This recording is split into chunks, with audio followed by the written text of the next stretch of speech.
अस्सलामुअलैकुम दोस्तों, आप सब कैसे हैं? दोस्तों सोचे, एक वॉल्ट जो जमीन से 2 फ्लोर्स अंडरग्राउंड है, 10 लेयर्स के security systems, cameras, heat sensors, magnetic locks. सुन के लगता है जैसे कोई सिनेमैटिक सीन हो किसी मूवी का, पर ये कोई साइफाई मूवी नहीं। ये एंटवर्प, बेल्जियम का डायमंड सेंटर है, जहां 2003 में दुनिया की सबसे बड़ी डायमंड की चोरी हुई। मिलियंस ऑफ डॉलर के डायमंड्स, गोल्ड और ज्वेलरी चोरी हुए। World's biggest robbery in at Antwerp Diamond Center, Belgium. More than $100 million robbery. और चोर किसी सिक्योरिटी अलार्म और कैमरा की नजर में आए बिना निकल गए। इस चोरी ने पुलिस को हैरान किया। What? A robbery at Diamond Center? It is impossible. और आज तक ज्यादातर लूट रिकवर नहीं हुई। आज हम इस हाइस्ट ऑफ द सेंचुरी के पीछे की कहानी एक्सप्लोर करेंगे। प्लानिंग, एग्जीक्यूशन और मिस्ट्रीज। आप देख रहे हैं अनसीन फाइल्स। इस वीडियो को लाइक करें, शेयर करें और चैनल को सब्सक्राइब करें ताकि हम आपके लिए ऐसी इंफॉर्मेटिव और सस्पेंस से ओवरलोड वीडियोस लाते रहें। चलिए शुरू करते हैं।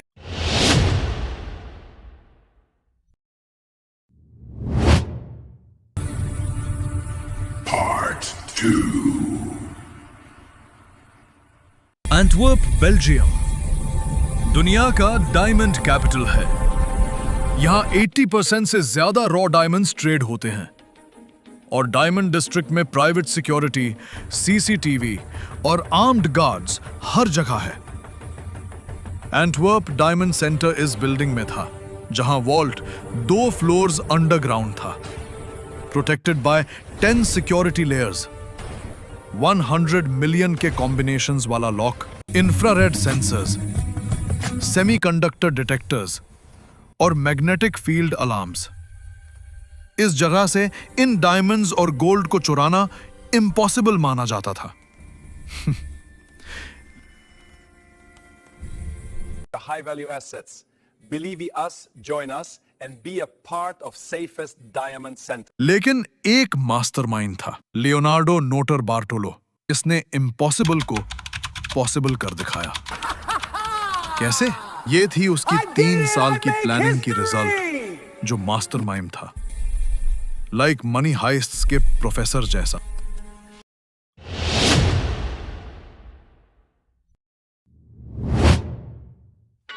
And now, presenting Part 3. Leonardo Notarbartolo एक इटालियन मास्टरमाइंड छोर था, जिससे स्कूल ऑफ ट्यूरिन का हिस्सा माना जाता था। इसने साल 2000 में डायमंड सेंटर के अंदर ऑफिस रेंट पर लिया एज अ डायमंड ट्रेडर। ये था उसका पहला We step. have a deal. Welcome to our new 2 office साल space. तक उसने बिल्डिंग के सिक्योरिटी सिस्टम्स को स्टडी किया, कैमरास, गार्ड्स के शेड्यूल्स और वॉल्ट का लेआउट। उसकी टीम में थे द मॉन्स्टर, एक muscular lock picker, the genius, alarm systems expert, the king of keys, master Forger और स्पीडी, एक जीनियस प्लानर। उन्होंने वॉल डोर के ऊपर छोटा कैमरा लगाया जो कॉम्बिनेशन रिकॉर्ड करता था, और फायर एक्सटिंग्विशर में फुटेज स्टोर होती थी। नोटर बार्टोलो ने हेयर स्प्रे यूज किया थर्मल सेंसर्स को डिसेबल करने के लिए, और मैग्नेटिक लॉक को एल्यूमिनियम प्लेट से बाईपास किया। ये प्लानिंग इतनी डिटेल्ड थी कि एक मूवी स्क्रिप्ट लगती है।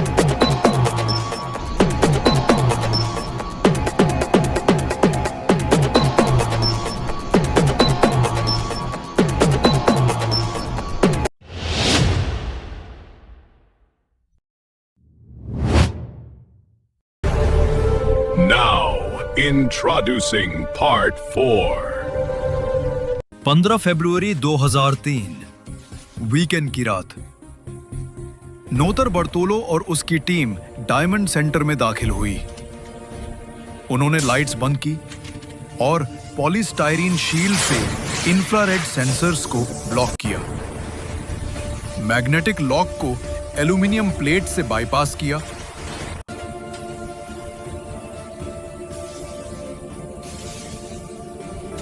और वॉल्ट के 100 मिलियंस के कॉम्बिनेशन वाले लॉक को इजीली कस्टम 3D की से खोल दिया।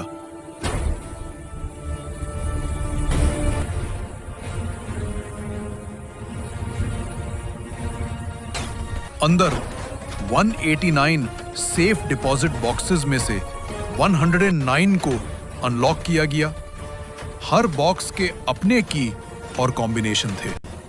डायमंड्स, गोल्ड, ज्वेलरी, $100 मिलियन से ज्यादा का सामान बैग्स में पैक किया और बिना अलार्म ट्रिगर किए निकल गए।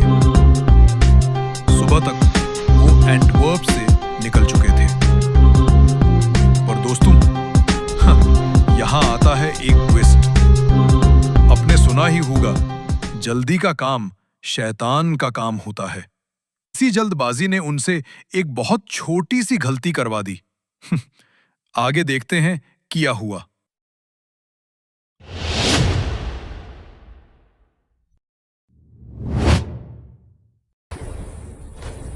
Now, introducing Part 5. चोरी की अगली सुबह पुलिस को खबर मिलते ही इस चोरी की इन्वेस्टिगेशन शुरू होती है। चोरी के कुछ हफ्तों बाद भी पुलिस को कोई लीड नहीं मिली थी, ना सीसीटीवी फुटेज और ना कोई आई विटनेस। लग रहा था जैसे सारे डायमंड्स और गोल्ड बस गायब हो गए। पर दोस्तों, हर चोर का नसीब इतना अच्छा भी नहीं होता ना। क्यों? क्या आता है कहानी में ट्विस्ट। इस टीम के एक मेंबर ने, जिससे द मोस्टर कहते थे, इसने चोरी और प्लान के सारे एविडेंस एक जंगल में फेंक दिया था, जिसमें टूल्स, डायमंड पाउचेस, ग्लव्स और इस चोरी के कुछ डॉक्यूमेंट्स थे, जिसमें वो अग्रीमेंट लेटर भी शामिल था जो नोटर बार्टोलो ने ऑफिस लेते हुए किया था। ये एविडेंस बेल्जियम के छोटे से जंगल आर्डेंस फॉरेस्ट के पास रोड साइड पर फेंक दिया था, जो वहां के एक लोकल फार्मर को मिला।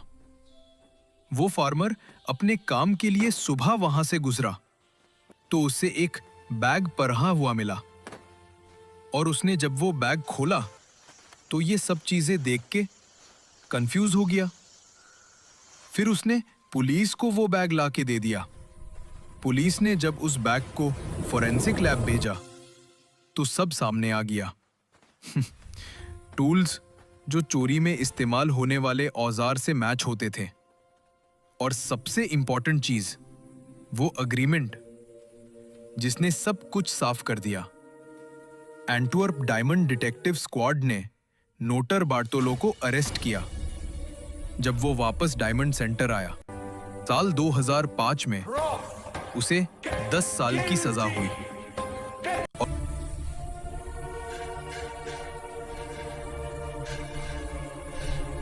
और दूसरे मेंबर्स पिएत्रो तवानो, फर्दिनांदो फिनोतो और एलियो डोनोरियो को 5 साल की सजा सुनाई गई।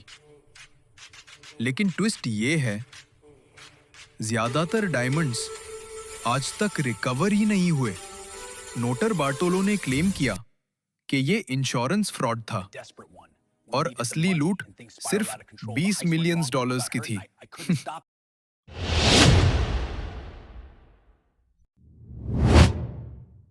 ये चोरी आज भी मिस्ट्रीज से भरी है। नोट रिकवर क्यों नहीं हुई? क्या नोटर बार्टोलो सच बोल रहा था? ये इंश्योरेंस स्कैम था या वो डायमंड्स ब्लैक मार्केट में गए? एंटवर्प डायमंड हाइस्ट ने मूवीज जैसे डेन ऑफ थीव्स 2 और नेटफ्लिक्स डॉक्यूमेंट्रीज को इंस्पायर किया। ये दिखाती है कि क्रिमिनल्स कितने सोफिस्टिकेटेड हो सकते हैं और सिक्योरिटी सिस्टम्स भी फेल हो सकते हैं। ये कहानी अभी भी दुनिया को फैसिनेट करती है। दोस्तों, उम्मीद है आपको ये वीडियो पसंद आई होगी और ऐसी वीडियोस और देखना चाहते हैं तो हमारे चैनल अनसीन फाइल्स को सब्सक्राइब करें और इस वीडियो को लाइक करें, शेयर करें और बेल आइकन जरूर प्रेस करिएगा ताकि लेटेस्ट वीडियोस की अपडेट्स आपको मिलती रहे। मिलते हैं नेक्स्ट वीडियो में। दुआ में याद रखेगा। टेक केयर, बाय बाय, अल्लाह हाफिज दोस्तों।